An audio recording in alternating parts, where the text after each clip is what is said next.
ನಡೆಯಿತು. ಸನ್ಮಾನ್ಯ ಮಂಜುನಾಥ್ ಗೌಡರು ಪ್ರಸ್ತಾಪ ಮಾಡಿ ಹೇಳಿದರು, ಈ ಸಾಲಿನಲ್ಲಿ ನಾನು ಒಂದೊಂದು ಸಹಕಾರ ಸಂಘಕ್ಕೆ 1 ಕೋಟಿಯನ್ನು ಕೊಡ್ತೀನಿ, 30% ನೀವು ನಿಮ್ಮ ವಂತಿಗೆಯನ್ನ ಸಾಲಕ್ಕೆ. ಆದ್ರೆ ಮಧ್ಯಮ ವರ್ಗಿ ಸಾಲ ಕೊಡ್ಬೇಕು ಅಂತ ಹೇಳಿದರೆ ಸುಮಾರು 15 ಲಕ್ಷ ಒಬ್ಬ ರೈತರಿಗೆ ಕೊಡುವಂತದ್ದಿದೆ. ಸುಮಾರು ಹೆಚ್ಚು ಕಡಿಮೆ ಸುಮಾರು 1,500-2 ಸಾವಿರ ಕೋಟಿ MTL ಸಾಲವನ್ನ ಕೊಡ್ಬೇಕಾಗಿ ಬರುತ್ತೆ. ಆದ್ರೆ ಮತ್ತೆ ಅದೇ ತರ 1,000 ಕೋಟಿ ಬರ್ಬೇಕು, ಆಮೇಲೆ ಮತ್ತೆ 1,000 ಕೋಟಿ ಬರ್ಬೇಕು. ಆದ್ರೆ ನಿರಂತರವಾಗಿ ನಾವು ರೈತರಿಗೆ ಈ ತರ ಕೊಡುವಂತ ಸಂದರ್ಭದಲ್ಲಿ ನಬಾರ್ಡ್ನವರು ಈ ತರ ಕಟ್ ಮಾಡಿಬಿಟ್ರೆ ರೀತಿ ಮಾಡ್ತಾರ ಗೊತ್ತಿಲ್ಲ. ಆದ್ರೆ ಇಲ್ಲಿವರೆಗೂ ಯಾವುದೇ ರೀತಿಯ ಶಿವಮೊಗ್ಗ ದಸರಾ 2024 ಕನ್ನಡ ಮತ್ತು ಸಂಸ್ಕೃತಿ ಇಲಾಖೆ ಹಾಗೂ ಶಿವಮೊಗ್ಗ ಮಹಾನಗರ ಪಾಲಿಕೆ ಆಯೋಜಿಸಲಾಗಿರುವ ನಮ್ಮೂರ ನಾಡಹಬ್ಬ ಶಿವಮೊಗ್ಗ ದಸರಾ 2024ಕ್ಕೆ ಸರ್ವರಿಗೂ ಆತ್ಮೀಯ ಸ್ವಾಗತ. 9 ದಿನಗಳ ಕಾಲ ನಡೆಯಲಿರುವ ಯಕ್ಷ ದಸರಾ, ಮಹಿಳಾ ದಸರಾ, ದಸರಾ ಚಲನಚಿತ್ರೋತ್ಸವ, ಪತ್ರಕರ್ತರ ದಸರಾ, ಮಕ್ಕಳ ದಸರಾ, ಯೋಗ ದಸರಾ, ರೈತ ದಸರಾ, ರಂಗ ದಸರಾ, ಯುವ ದಸರಾ, ಗಮಕ ದಸರಾ, ಪರಿಸರ ದಸರಾ, ಆಹಾರ ದಸರಾ, ಕಲಾ ದಸರಾ, ಜ್ಞಾನ ದಸರಾ, ಸಾಂಸ್ಕೃತಿಕ ದಸರಾ, ಅಲಂಕಾರ ದಸರಾ ಹಾಗೂ ಪೌರ ಕಾರ್ಮಿಕ ದಸರಾ ಕಾರ್ಯಕ್ರಮಗಳಿಗೆ ನಿಮ್ಮೆಲ್ಲರಿಗೂ ಆತ್ಮೀಯವಾದ ಸ್ವಾಗತ. ಅಕ್ಟೋಬರ್ 12ರಂದು ಅಲ್ಲಮಪ್ರಭು ಮೈದಾನದಲ್ಲಿ ನಡೆಯಲಿರುವ ವಿಜಯದಶಮಿ ಉತ್ಸವಕ್ಕೆ ತಮ್ಮೆಲ್ಲರಿಗೂ ಹಾರ್ದಿಕ ಸ್ವಾಗತ. ಸ್ವಾಗತ ಕೋರುವವರು ಕರ್ನಾಟಕ ಸರ್ಕಾರ, ಕನ್ನಡ ಮತ್ತು ಸಂಸ್ಕೃತಿ ಇಲಾಖೆ ಹಾಗೂ ಮಹಾನಗರ ಪಾಲಿಕೆ ಶಿವಮೊಗ್ಗ. ಅವರಿಗೆ ತಿಳುವಳಿಕೆ ಕೊಡೋದ್ರ ಮುಖಾಂತರ ಎಲ್ಲ ಜಿಲ್ಲಾ ಕೇಂದ್ರ ಬ್ಯಾಂಕ್ ಏನಿದಾವೆ ಅವರಿಗೆ ಸಾಲ ಸಾಂಕೇತಿಕ ಪ್ರತಿಭಟನೆ ಮತ್ತು ರಾಜ್ಯ ಮತ್ತು ಕೇಂದ್ರ ಸರ್ಕಾರಕ್ಕೆ ಮಾನ್ಯ ಜಿಲ್ಲಾಧಿಕಾರಿಗಳ ಮೂಲಕ ಮನವಿಯನ್ನು ಕೊಡುವಂಥದ್ದು.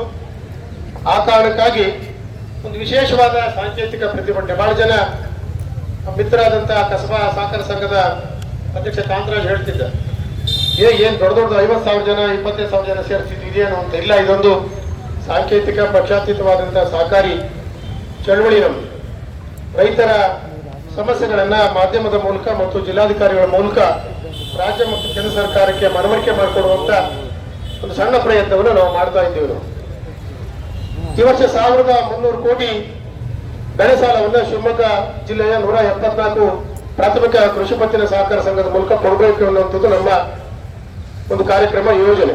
ದುರದೃಷ್ಟವಶಾತ್ ನಮಗೆ ಸುಮಾರು 700 ಕೋಟಿಯಷ್ಟು ಪುನರ್ಧನವನ್ನ ರೀಫೈನಾನ್ಸ್ ಅನ್ನ ನಬಾರ್ಡ್ನವರು ಬಿಡುಗಡೆ ಮಾಡಬೇಕಾಗಿತ್ತು. ದುರದೃಷ್ಟವಶಾತ್ ನಬಾರ್ಡ್ನ ಪುನರ್ಧನ ಬಿಡುಗಡೆ ಮಾಡುವಂಥದ್ದು ಏಪ್ರಿಲ್ ಅಂತ್ಯದೊಳಗೆ ಅವರು ಸೂಚನೆಯನ್ನ ಕೊಡಬೇಕು, ಒಂದು ಮಿತಿಯನ್ನ ಕೊಡಬೇಕಾಗ್ತದೆ. ಕಳೆದ ವರ್ಷ ನಮಗೆ 600 ಕೋಟಿ ಕೊಡಬೇಕಾಗಿತ್ತು, ಕೇವಲ 285 ಕೋಟಿಯನ್ನ ಡಿಸೆಂಬರ್ ಅಲ್ಲಿ ಬಿಡುಗಡೆ ಮಾಡಿದ್ವಿ.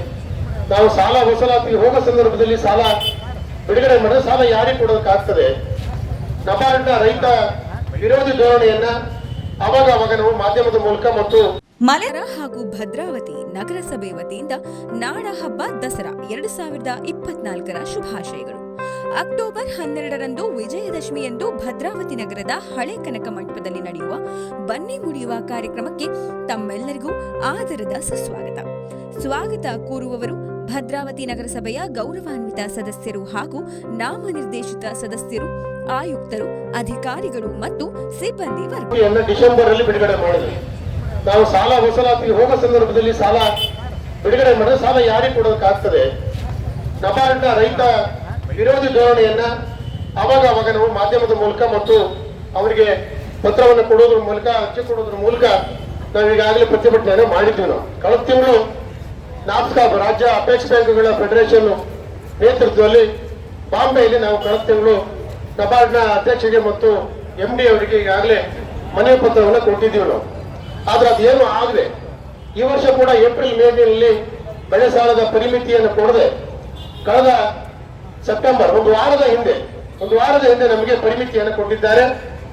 ರಾಜ್ಯದಲ್ಲಿ ಮಾಧ್ಯಮದ ಮಿತ್ರರ ಮೂಲಕ ನಾನು ರಾಜ್ಯದ ಜನರಿಗೆ, ರೈತರಿಗೆ ತಿಳಿಸುವಂತದ್ದು, ಈ ವರ್ಷ ರಾಜ್ಯದಲ್ಲಿ 25,000 ಕೋಟಿ ಬೆಳೆ ಸಾಲವನ್ನ ಕೊಡುವಂತ ಯೋಜನೆಯನ್ನು ಅಪೆಕ್ಸ್ ಬ್ಯಾಂಕ್ ವತಿಯಿಂದ ಹಾಕೊಂಡಿದ್ವಿ ನಾವು. 21 DC ಬ್ಯಾಂಕಿನ ಮೂಲಕ ನಾವು 14,600 ಕೋಟಿಯನ್ನ ಪುನರ್ಧನವನ್ನ ನಬಾರ್ಡ್ ಮೂಲಕ ನಾವು ಕೇಳಿದ್ವಿ ನಾವು. ದುರದೃಷ್ಟವಶಾತ್ ನಬಾರ್ಡ್ ಕೇವಲ 2,200 ಕೋಟಿಯಷ್ಟು ಹಣವನ್ನ ಈ ವರ್ಷ ಬೆಳೆ ಸಾಲಕ್ಕೆ ನಿಗದಿ ಮಾಡಿದ್ದಾರೆ ಇಡೀ ರಾಜ್ಯಕ್ಕೆ.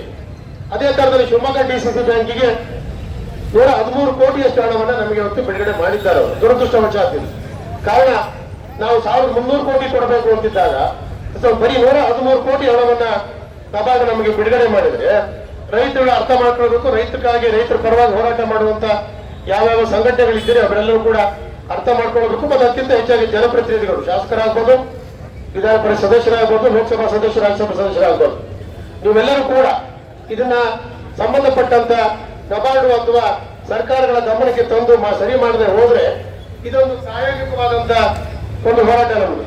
ಈಗ ಹೇಳ್ತೇವೆ ಕಾತ್ರ ನಾವು ಬಹಳ ದೊಡ್ಡ ಸಂಖ್ಯೆಯಲ್ಲಿ ಜನ ಸೇರಿಸಬಹುದು. ಸುಮಾರು ಕಳೆದ ವರ್ಷ ನಾವು 1,05,000 ರೈತರಿಗೆ ಸಾಲವನ್ನ, ಬೆಳೆ ಸಾಲವನ್ನ ಶಿವಮೊಗ್ಗ DC ಬ್ಯಾಂಕ್ ವತಿಯಿಂದ 174 ಸಹಕಾರ ಸಂಘಗಳ ಮೂಲಕ ಜಿಲ್ಲೆಯಾದ್ಯಂತ ಕೊಟ್ಟಿದ್ದೀವಿ ನಾವು. ಈ ವರ್ಷ ನಮ್ದು 1,20,000 ರೈತರ ಗುರಿ ಮುಟ್ಟಬೇಕು. 1,300 ಕೋಟಿಯಷ್ಟು ಬೆಳೆ ಸಾಲವನ್ನು ಕೊಡಬೇಕು ಅನ್ನೋ ಗುರಿಗೆ ಇವತ್ತು ನಬಾರ್ಡ್ನ ಪುನರ್ಧನ ನಮಗೆ ಕಣ್ಣೀರನ್ನ ಎರಚುವಂತ ಕೆಲಸವನ್ನು ಮಾಡಿದೆ.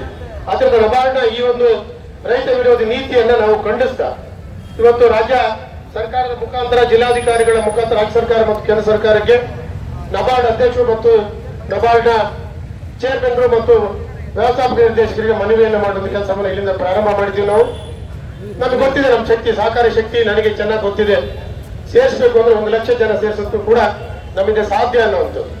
ಇವತ್ತು ನಾವು ಬರೀ ಸಾಂಕೇತಿಕವಾಗಿ ನಮ್ಮ ಜಿಲ್ಲಾ ಸಹಕಾರ ಬ್ಯಾಂಕಿನ ನೇತೃತ್ವದಲ್ಲಿ, ನಮ್ಮ ಜಿಲ್ಲಾ ಸಹಕಾರಿ ಯೂನಿಯನ್ನ ಗೆಳೆಯ ಏನು ನಮ್ಮ ಪ್ರಾಥಮಿಕ ಸಹಕಾರ ಸಂಘಗಳ ಒಕ್ಕೂಟದ ಸಂಚಾಲಕರನ್ನಾಗಿ ನಾವು ಮಾಡಿದ್ದೀವಿ, ಪಾಟಗೌಡ ಸುರೇಶ್ ಅವರ ನೇತೃತ್ವದಲ್ಲಿ ಬರೀ 1 ಜನ ಬನ್ನಿ ಒಂದು ಸೊಸೈಟಿಗೆ ಅಂತ ನಾವು ಹೇಳಿದ್ವಿ. ನಾವು ಒಂದು ಪ್ರಾಥಮಿಕ ಸಹಕಾರ ಸಂಘಕ್ಕೆ 1-2 ಬನ್ನಿ ಅಂತ ಹೇಳಿ ಸಾಂಕೇತಿಕವಾದ ಹೋರಾಟ.